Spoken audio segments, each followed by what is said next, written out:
고속도로를 달리고 있었는데요. 25톤 카고 트럭입니다. 앞에서 연기가 자욱해요. 뭐지 하면서 가다가 꽝! 영상 보시죠. 자, 고속도로인데요. 버스들이 비상등을 켜고 가고 있고요. 앞에서 연기죠. 안개가 저렇진 않고요. 연기가 좀 뭔가 거의 어머 차가 있었어요? 도대체 좀 뭡니까? 버스가 1차선 들어가고 나서 난 딱 들어서니까 앞에 구름이 있더라고. 처음에는 안개인가 했다가 두 번째는 옆에서 논두렁 불 펴는 줄 알았어요. 처음에 희미하더만은 희미한 자체에서도 앞에 차가 있었기라고는 생각 안 했죠. 이게 뭡니까? 트럭이네요. 소형 트럭인데 저 브레이크 등인가요? 뭔가요? 살짝 불 하나 들어와 있는데 저 연기가 트럭에서 나온 것 같은데요. 어떤 상황이었나요? 마을호 쪽에서 나오는 거, 그 차 자체에서 나온 거죠. 그래가 사고 나고 옆에 내리니까 기름 냄새가 나더라고. 처음에 내려가고 하는 이야기가 왜 그랬어요? 이러니까 차가 이상이 있는 것 같이 뭐 이리 이야기를 하더만은 나중에 한 3분 있다가 다시 돌아와가지고는 내보고 뒤에서 돌아왔냐는 식으로 이야기하더라고. 이 사고로 제보자의 차량은 1억 원에 달하는 수리 견적이 발생했고요. 상대 차량은 전복돼서 싣고 있던 물량이 전량 폐기됐다고 합니다. 큰일 날 뻔했네요. 경찰 입장에서 누가 가해자라고 하나요? 후속 뒤에서 박았으니까 후속하지 않느냐 이런 식으로 이야기하더라고. 상대방은 무과실로 주장을 하고. 뒷차 100%라고요? 그건 아니죠. 앞차에게도 잘못이 있는데 과연 앞차의 잘못을 어디까지 볼 것이냐가 이 사건의 포인트입니다. 앞에 차가 서 있었는지 아니면 가고 있었는지는 명확치 않습니다. 하지만 지나가는 버스들의 속도에 비하면 상당히 떨어져 보여요. 최저 속도 시속 50km, 50km보다 더 낮게 가면 안 됩니다. 그런데 속도가 매우 느려 보여요. 이번 사고 내 차에서 계속 연기가 나는데도 그것도 모르고, 그리고 차를 밟아도 앞으로 속도가 나지 않는데도 느린 속도로 계속 가고 있었던 앞차에게도 적지 않은 잘못이 있습니다. 하지만 처음에는 한 50m 보이다가요 점점 안 보입니다. 가시거리 30m 될까요? 진짜 안 보였어요. 이제는 20m나 될까요? 이런 상태에서 안 보여요. 안 보이는 연기 속으로 들어갑니다. 안 보이면 가면 안 돼요. 멈춰야 됩니다. 멈춰야. 저렇게 앞이 안 보이는데 계속 간다는 건 잘못이고요. 단순히 옆에서 논에서 뭘 태워서 연기가 올라왔나? 그렇다라도 그 연기가 올라왔다 하더라도 가면 안 되는 상황이었습니다. 전체적으로 앞차 30, 제보자 70 또는 앞차 40, 제보자 60까지도 볼 수 있겠습니다. 도로 위를 달리는 차량에겐 그 어떤 순간도 안심은 금물입니다.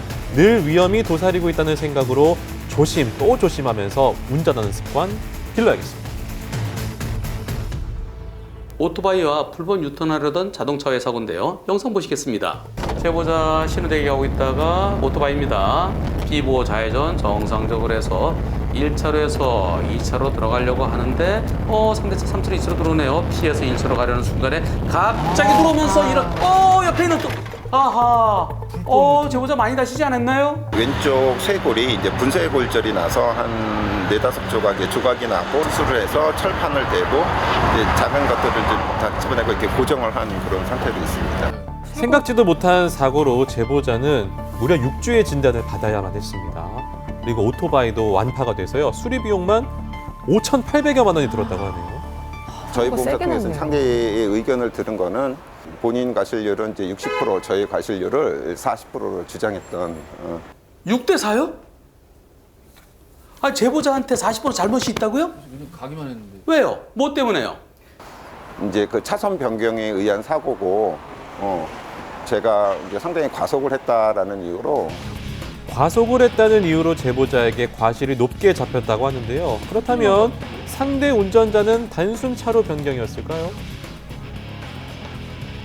제보자가 2차로 들어가는 순간 상대차가 천천히 3차로 2차로 들어옵니다. 1차로 피해가려는데 앞차 바퀴가 이거는 불법 유턴하려던 것 같아요. 만일 앞차가 비보호 좌회전하기에서 1차로로 들어가던 중이었다면 그 차가 앞으로 가요. 그러면 제보자가 브레이크 잡아서 피할 수가 있는데 지금은 브레이크를 잡아도 그 차가 나한테 달려들죠. 나한테 달려들기 때문에 도저히 피할 수 없었던 사고입니다. 안정적인 내 차로를 따라 주행하던 오토바이. 하지만 갑작스럽게 옆 차로에서 불법 유턴을 시도한다면 못 피하겠지요. 무리해서 운전하지 마세요. 그렇다면 이번 사고 과실 비율 어떻게 될까요? 어린이 보호구역이네요. 어린이 보호구역 제한속도 30km로 돼 있는데 빨랐다. 왜 어린이 보호구역에서 제한속도 30을 지키지 않았느냐? 그래서 제보자에게도 40% 잘못이 있다고 그러던가요? 어린이 보호구역에서 제한속도 30은 어린이를 보호하기 위한 겁니다. 차대차 사고에서 상대편이 속도가 빨랐다고 그것이 잘못이라는 것은 엉뚱한 트집 잡는 거나 다를 바가 없습니다. 이 상황, 시속 30을 지켰어도 도저히 피할 수 없었던 사고입니다. 따라서 이번 사고는 상대차의 100% 잘못으로 보이고요. 저와 같이 갑작스러운 불분유턴 차와의 사고인데도 불구하고 피해자에게도 일부 과실을 물린다는 것은 정의롭지 않다고 생각합니다. 불법 유턴은 나뿐만 아니라 상대 운전자의 생명도 앗아갈 수 있습니다.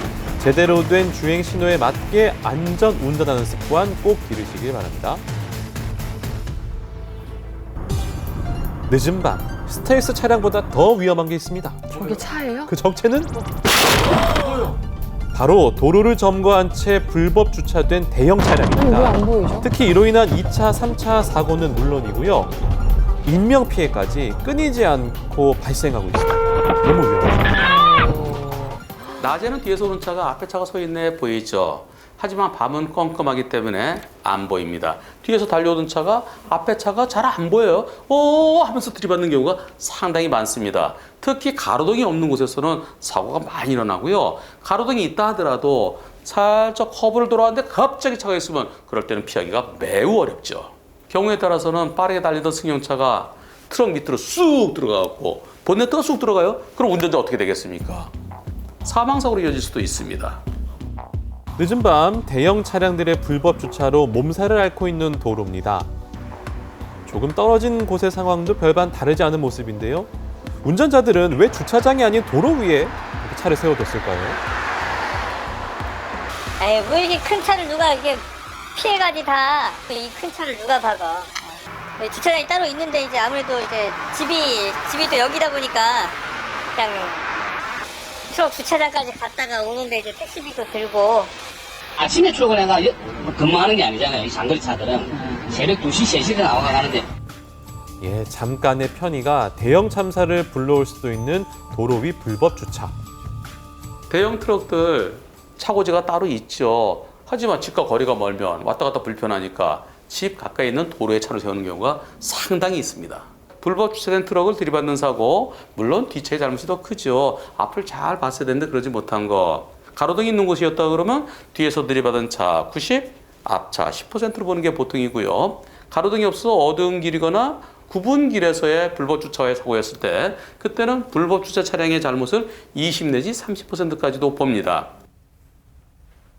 경찰에서 불법 주차된 차를 들이받고 사망하거나 크게 다쳤을 때 불법 주차된 차에 대해서는 범칙금만 부과하고 끝납니다. 그래서는 안 되죠. 불법 주차된 차 때문에 일어난 교통사고에 대해서는 왜 그곳에 위험하게 차를 세워놨느냐. 앞차도 형사 입건해서 앞차도 똑같이 처벌을 해야 되는 겁니다. 야간에 대형 트럭들의 불법 주차는 사고 위험성도 있고요. 또 뒤에서 오는 차들에게 많은 불편을 줄 수도 있습니다. 낮에는 불법 주차 차량들 단속을 하는데요. 밤에는 잘 안 하는 것 같아요. 오히려 밤에 단속을 해야 됩니다. 특히 대형 트럭들에 대해서 철저한 단속이 필요합니다.